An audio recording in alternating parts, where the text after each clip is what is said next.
Hello everyone, thank you for coming for this especially crypto topic. So we're going to discuss central bank digital currencies and the crypto ecosystem. And more importantly, the message I would like to convey is what are the opportunities for the crypto ecosystem regarding CBDCs. We see often it as a boxing match as if it was a competition between the two. I think on the contrary, there might be synergies and opportunity that we will try to discuss. So first, a little bit on what has been already issued in terms of CBDCs. So there are just a few projects that have been launched. So for instance, in the Bahamas or in the Caribbean, there is a few projects. And we have to be honest, most have not really succeeded. There has been quite low adoption. One of the reasons is that most end-bank people are also the ones that are the less digital literate, so it's not so easy for them to use this new system. There is a question of communication, a question of designing the interface for people to be easy to use. And we know this in crypto because it's basically the same problem, right? We have built these fantastic infrastructures, but at the same time, there is still a low adoption, and in terms of retail payments, it's not taking on. It doesn't really fit the bill. So 1-1 for the two. Now, if we look at a little bit of what's happening in CBDCs, there is not one type of CBDC project. There are several very different projects, and probably the thing that you want to learn today is that we should be discussing separately the different type of projects. If we look at the digital euro, for instance, so they have published recently a more clear version of what's going to happen. The digital euro will have 3 digital euros projects that are almost independent. One is a pure offline payment, so allowing to pay from one smartphone to another smartphone, entirely peer-to-peer, and so that model should allow us to have fully anonymous transactions. So it's quite innovative compared to anything that happens currently in payment systems. The second version is online payments. So this is more like a PayPal, a little bit more regulated, where payment service provider would onboard you, allow you to have a wallet, and then every transaction will be settled by the central bank on special system they would create to be a bit faster. And the third one, it's a Worldcell CBDC. So in that case, it's a settlement unit that would be used only between financial institutions to settle every time there is a debt between them. So they already currently use central bank money to settle certain operations, and this is facilitating this by creating a new infrastructures, allowing more operation to happen on it, and more importantly, probably to potentially create different financial instruments on top of this infrastructure and being able to settle those transactions with central bank money. If we look at the 3 versions, the first one, so it's what I call more digital cash. So digital cash is something that's anonymous, easy to use for everyday payments. There are very interesting experiments that are happening currently in CBDCs. On the left, it's from the eCash 2.0 paper from David Shom. So the idea is to have blind signature, to have some sort of certificate that then you can use to transact. So the central bank certified that it's a banknote because it signed it initially, but it doesn't know who owns which banknote because it's blindly signed. And so this has been experimented by, for instance, Project Tourbillon by the BIS, and they have tried to replicate this. So actual central banks are looking into it seriously. On the left, it's Bank of Ghana is experimenting with a European actor that provides currently a lot of banknotes in Europe, and they are experimenting on offline payments, similarly to what I described just before. There is also online payments. So online payment, there are various different experiments, but there are a few that use exactly the technology that we see in blockchain. So Norway has published on their GitHub their sandbox that use an Ethereum-like system, and they are trying to look at all the issues like scalability, how they make it resilient, and so on. On the left is Cambodia. They use a more dedicated solution that has been a little bit more customized for this, and yeah, it is this model. And the third model I mentioned was Worldcell CBDC, so between financial institutions. So to my knowledge, there is no CBDC that has been issued for this. But the Central Bank of Brazil has launched a project, which I don't know why made the rounds in crypto Twitter in the last weeks, because it doesn't really concern the regular payment. It's only between financial institutions. They have created basically a protected Ethereum ecosystem, and they are inviting different actors to come and participate to do different experiments. So they have invited Visa, local fintechs like Mercado Pay, but also Aave, for instance, is going to participate in this project. So there is a wide range of different actors that are invited to create that. Basically, what they are trying to do is reinvent a little bit DeFi in a more controlled environment, experimenting on the same technologies. So what can we conclude from this? Then there is a next step, which is the Worldcell international payments. So now we have been discussed only the national options, but at the international level, there is also a need, and actually it's the most present need. For cross-border transactions are really costly, they are complex, because you have different ledgers that need to be settled in each jurisdiction. When you make a foreign transaction, the rates are not super transparent, so there is an idea of creating a new infrastructure to facilitate cross-border payments.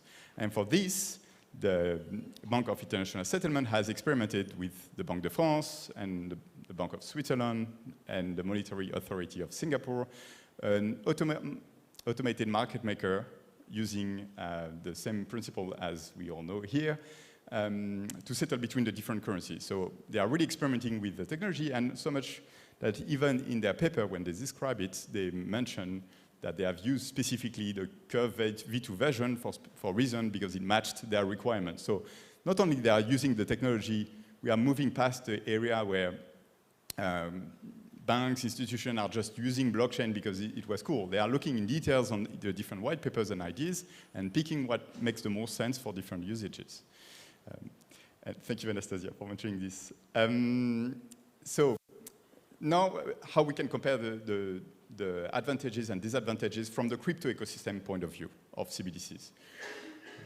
The first advantage is compatible technologies. So it's not fully settled. Most of what I mentioned are just experiments. So there is no guarantee that the final production solution will be using the same technology. But currently, the standard de facto has become Ethereum and other technologies that are more or less similar. But still, the reference model is Ethereum. They have experimented all with that. They have read all the papers and so on. And I'm sure there are central bankers that are going to watch this presentation.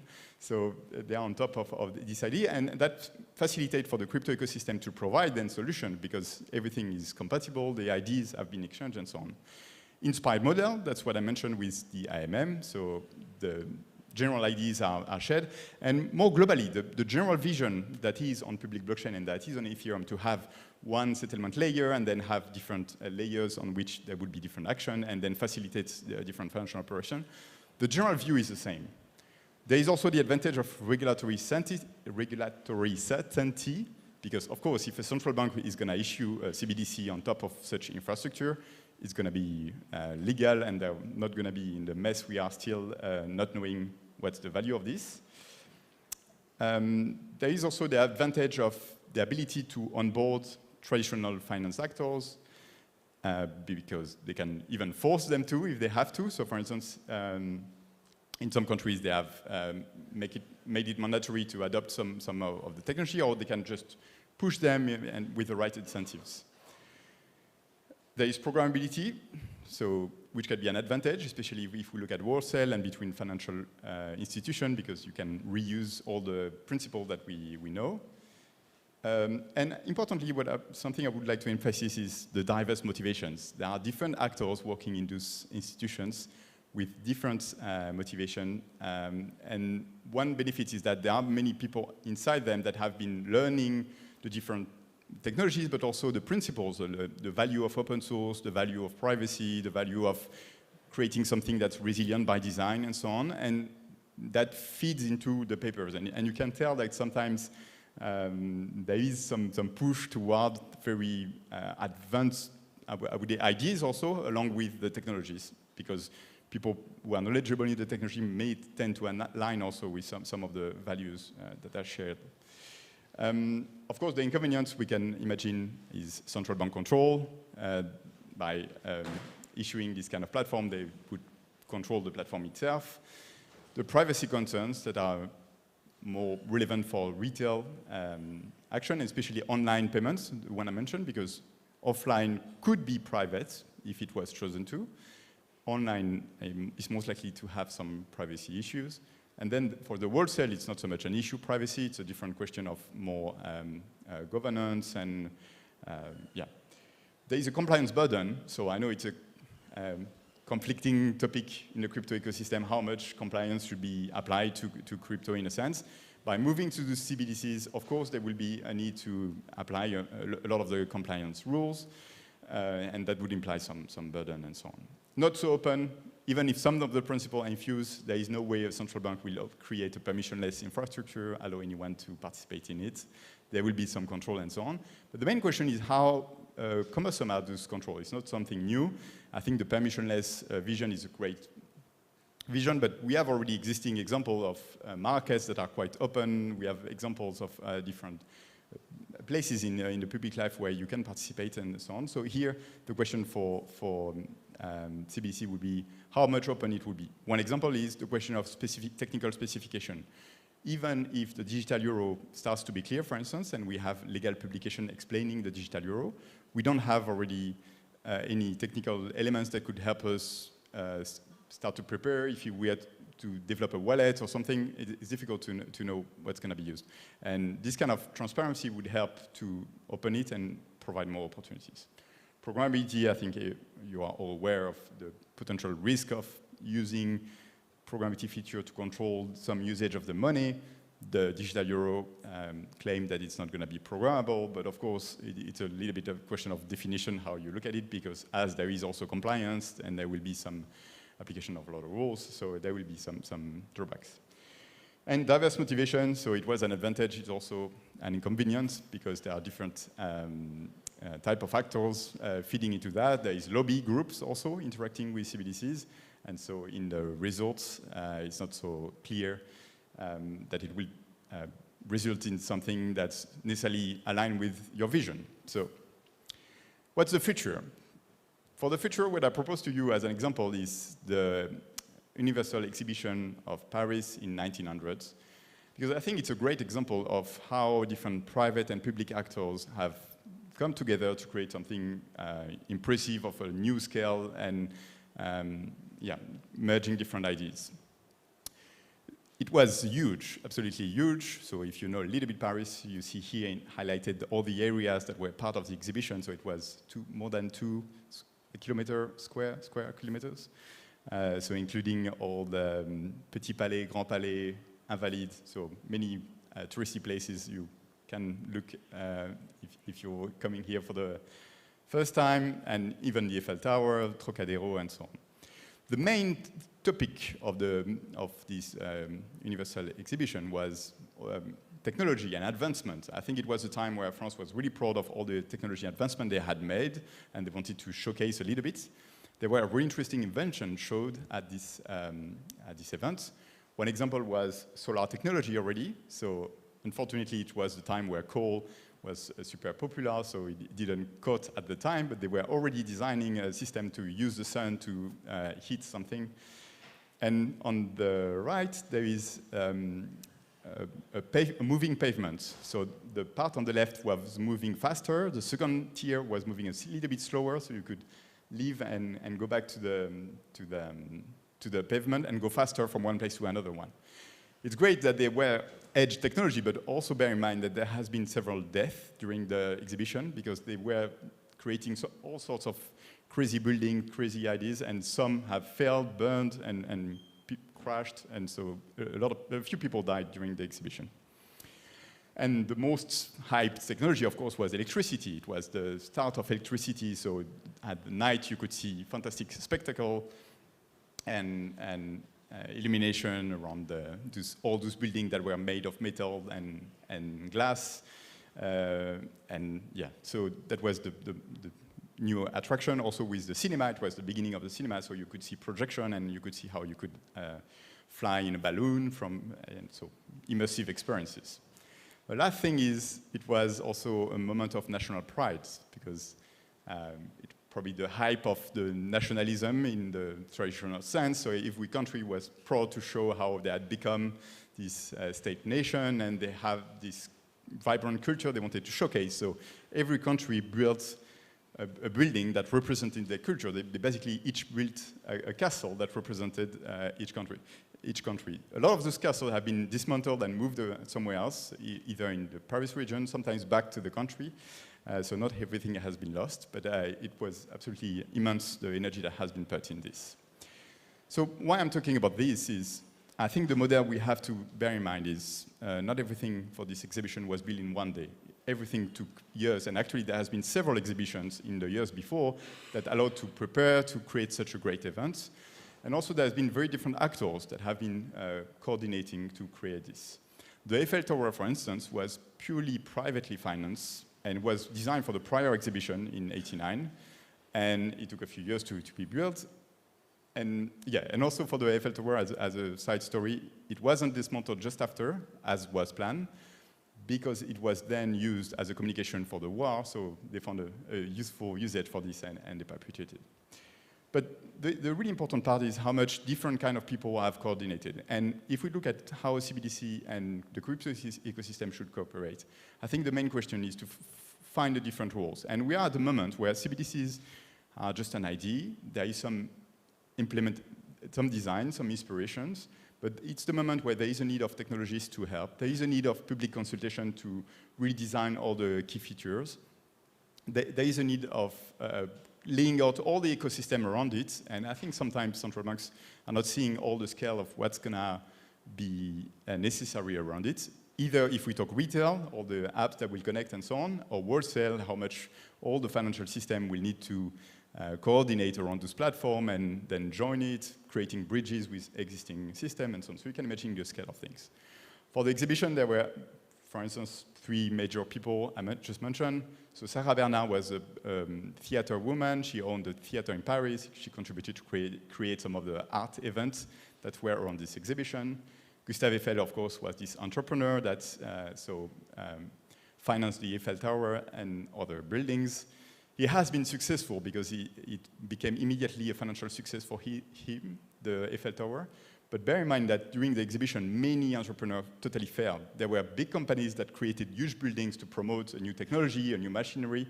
For instance, there was something that would show you the sky, and there was a lens that would allow you to project like the details of the moon or the sun on a wall, and you could see. And they went bankrupt at the end of the exhibition because it was too costly to create this thing. And I think it's expected. In an ecosystem of different actors participating in the system, you will have entrepreneurs failing, and that's how it works. And finally, there were also politicians. So here is Émile Loubet, the president at the time, and the politicians in France were actually really keen to have this event as a way to show a country that was a little bit more stabilized after some rough year in the prior century that has been revolution and again revolution and invasion by the neighbor and so on. So it was a time of peace, prosperity of the Third Republic, establishing the principle that that makes the modern state currently. So it was a moment of pride on this. And all those actors are needed to cooperate. Currently on CBDC, I think we see some sort of a rush to the gold. So this is a picture from the time showing the defect of capitalism. And we see a rush, for instance, of provider rushing to central banks, trying to provide them sandbox and so on, but without a clear strategy on how they can continue and maintain the relationship. We see a rush of different consultancy trying to on this. Even central banks among themselves are kind of competing in rushing to publish a new paper showing that they have the best ideas. And I think what we need is a little bit more coordination and be a bit more thoughtful on what's going to be the next step of this. So, as a conclusion, this is the rosy future I envision for all of us. So it looks a little bit like 1 century old, but I still think it looks pretty cool. So one of the palais that was here with different people that attended, it was attended by more people than there were in France at the time. More than 50 million people attended this exhibition. So I think we can consider it a success, even if not everything went according to plan. And I think that's what we can expect from the interaction between CBDC and the crypto ecosystem. Thank you.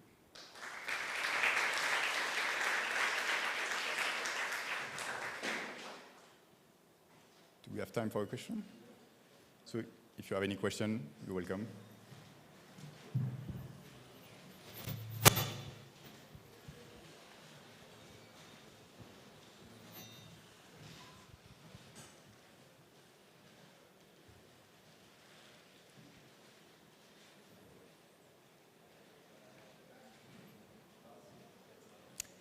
Thank you.